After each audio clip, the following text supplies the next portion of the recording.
గడపని తొక్కినదే, ప్రతి ఓటుని ఒడుపుగా పట్టినదే, మన గుర్తుని చరితగా చెక్కినదే నువ్వేగా.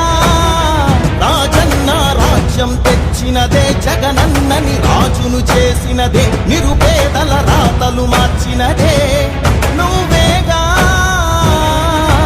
మరిగిన నెత్తురు నీ దశలే, రగిలితే నిప్పుల ఉప్పెనలే, ఎదురుగా నిలబడు శత్రువులే ఎవరంట. పిడుగులు పడినను పట్టదులే, అడుగుకి అలసట పుట్టదులే, ఈ గురి ఎప్పుడు తప్పదులే, పదమంట పదమంట. ఎంతమంది కలిసొచ్చిన ఎన్నికల యుద్ధం, కార్యకర్తలే కదం తొక్కేందుకే